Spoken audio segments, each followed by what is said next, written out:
Praise the Lord. இன்றைய ஜீவப்பம் ரோமர் 12ஆம் அதிகாரம் 21ஆம் வசனம். நீ தீமையினாலே வெல்லப்படாமல் தீமையை நன்மையினாலே வெல்லு. ஆமென்.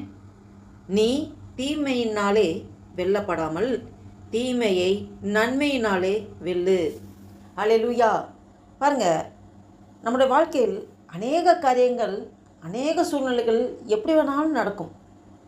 நம்மளுடைய வாழ்க்கையில் நமக்கு நன்மை செய்கிறவர்களும் நம்மளோட தான் இருக்காங்க.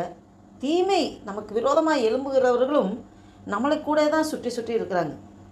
பொறாமைகள், எரிச்சல்கள், வன்கண்கள் எல்லாம் நிறைந்திருக்கும். நம்மளோட வாழ்க்கையில் ஒரு ஒரு உயர்வு, ஒரு மேன்மை, ஒரு ஆசீர்வாதம்னா அதை பார்த்து சந்தோஷப்படுகிறவர்கள் வெகு சிலரே. ஆனால் இவங்களுக்கு இப்படி நடந்துருச்சா, இவங்களுக்கு இப்படி உயர்வாயிடுச்சா அப்படின்னு சொல்லி அதை பார்த்து இருதயத்தில் பொறாமைப்படுகிறவர்கள், அந்த எரிச்சல் படுகிறவர்கள் சுற்றி நிறைய பேர் இருப்பாங்க.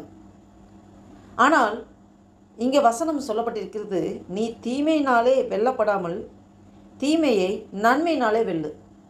தீமையோடு நாம் எதிர்த்து நிற்கக்கூடாது. தீமையினாலே வெல்லப்படாமல், தீமைக்கு தீமை செய்யணும், வலிக்கு பழி வாங்கணும், அவன் இப்படி சொல்லிட்டான், இவ இப்படி பண்ணிட்டா, நான் அது பதிலுக்கு பதில் செய்யணும் அப்படின்னு நீ தீமையினாலே வெல்லப்படாமல் தீமையை நன்மையினாலே வெல்லு. தீமை செய்பவர்களுக்கும் நன்மை செய்ய வேண்டும் என்று ஆண்டவர் சொல்கிறார்.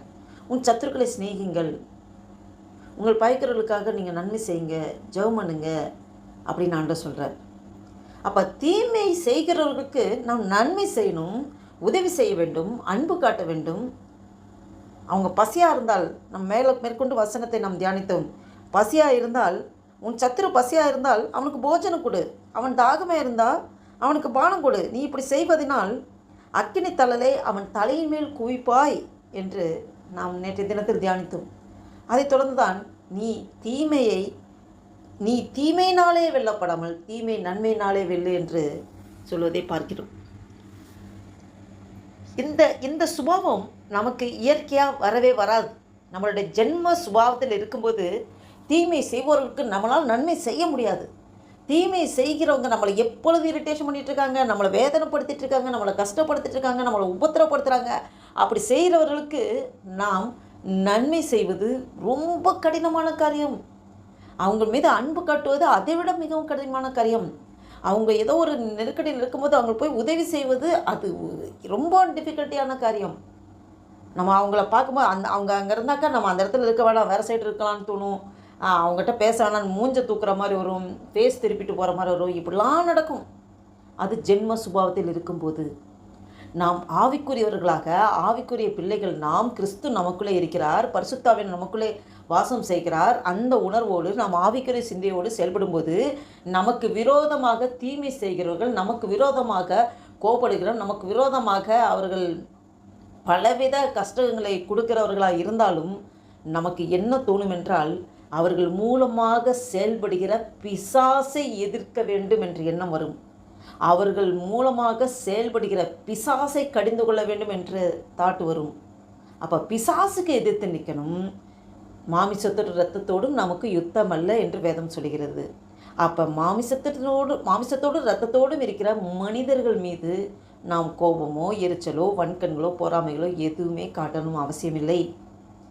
அவர்கள் ஒவ்வொருவரும் தேவ சாயலினால் உண்டாக்கப்பட்டது. தேவ சாயல். ஒவ்வொருவரும் ஒருத்தருக்கு விரோதமாக நாம் ஒருத்தருக்கு விரோதமாக கோபப்பட்டுட்டு முகத்தை திருப்பிட்டு அப்படி போகிறது தேவ சாயலில் படைக்கப்பட்டவரை நாம் எதிர்ப்பதாக இருக்கும். அப்போ நாம் தேவன் அவர்களையும் சிருஷ்டித்திருக்கிறார், நம்மளையும் சிருஷ்டித்திருக்கிறார். தேவ சாயல்முடி ரூபத்தின்படி ஒவ்வொருவரையும் சிருஷ்டித்திருக்கிறார்.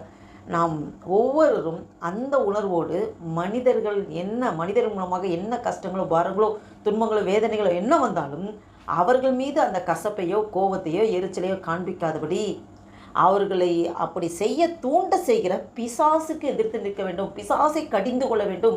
நாம் அதற்காக தான் ஜெபிக்க வேண்டும். மாறாக இப்படிப்பட்ட செய்கிறவர்கள் மீது அன்பு காண்பிக்க வேண்டும். உன் சத்துருக்களை சிநேகிங்கள்ங்கிறது அது சுயத்தில் நம்மளால் செய்ய முடியாத காரியம். ஆவியானவர் நம்மளோடு இருக்கும்போது, கிறிஸ்து நமக்குள்ளே வாசம் செய்கிறார் என்ற உணர்வோடு நாம் இருக்கும்போது நாம் கிறிஸ்துவின் அன்பை, கிறிஸ்துவின் சுபாவத்தை வெளிப்படுத்துவர்களாக இருப்போம். நமக்குள்ளே கிறிஸ்து இருக்கிறார், நமக்கு விரோதமாக எழும்புகிறாங்க. அப்போ கிறிஸ்து இருந்தால் இதுக்கு என்ன செய்வார் என்று நினைத்தால் நம்மளுடைய சுபாவம் அப்படியே மாறிவிடும். ஒரு கணத்தில் இருந்தால் மறு கணத்தை காட்டு என்று தான் ஆண்டவர் சொல்கிறார். நாம் கிறிஸ்துவின் அன்பை வெளிப்படுத்துவர்களாக இந்த சிந்தையோடு நாம் ஆண்டவர் சமூகத்தில் நம்மளை முழுவதுமாக ஒப்பு கொடுப்போம். இந்த புதிய நாளில் இந்த அர்ப்பணிப்போடு நாம் ஜெபம் செய்வோம். அல்லேலூயா. நன்றி தகப்பனே, நன்றியோடு துதிக்கிறோம், ஸ்தோத்திரிக்கிறோம். இந்த அருமையான நாளைக்கு நன்றி செலுத்துகிறோம். இந்த நாளை காணும்படியாக எங்களுக்கு ஜீவன், சுகம், பலன், ஆரோக்கியத்தை தந்து இந்த மட்டும் பாதுகாத்து வருகிற கிருபைக்காய் கொடான கொடி ஸ்தோத்திரம் ஐயா. நன்றி தகப்பனே. ஆண்டவரே, இந்த 2025 வருஷத்தின் செப்டம்பர் மாதம் 10ஆம் தேதியை காண கிருபை செய்த தேவனுக்கு கொடான கொடி ஸ்தோத்திரம் ஐயா. நன்றி அப்பா.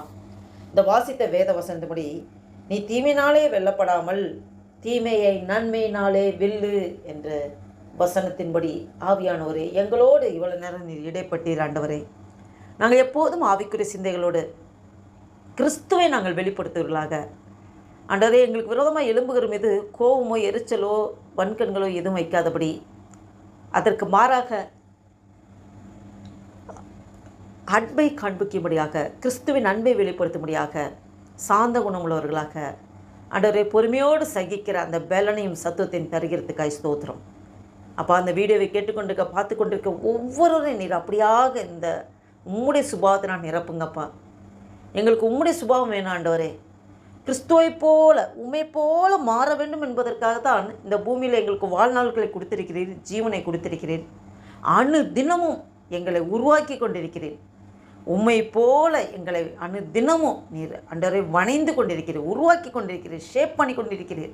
நன்றி தகப்பனை, நன்றி தகப்பனை. எங்கள் முழுவதுமாக அர்ப்பணிக்கிறோம் ஆண்டவரே. எங்களுடைய ஜென்ம சுபாவங்கள் எல்லாம் நிர்மூலமாகி போட்டு ஆவிக்குரிய சுபாவத்தினால் நிரப்புங்க ஆண்டவரே. கிறிஸ்து உம்முடைய சுபாவம் எங்களுடைய சுபாவமாக மாறட்டும் ஆண்டவரே. இந்த வீடியோவை கேட்டுக்கொண்டு பார்த்துக்கொண்டு ஒவ்வொருவரையும் நீர் அப்படியாய் ஆசீர்வதிக்க கிருபைக்காய் ஸ்தோத்திரம். இந்த புதிய நாளைக்காக நன்றி செலுத்துகிறோம். இந்த புதிய நாளில் உம்முடைய புதிய கிருபை பெற்றுக்கொண்டு உமக்கென்று சாட்சியாக எழும்பி பிரகாசிக்க கிருபை பரட்டும்படியாக ஜெபிக்கிறோம். நீர் அப்படியே செய்கிறதுக்காக நன்றி செலுத்துகிறோம்.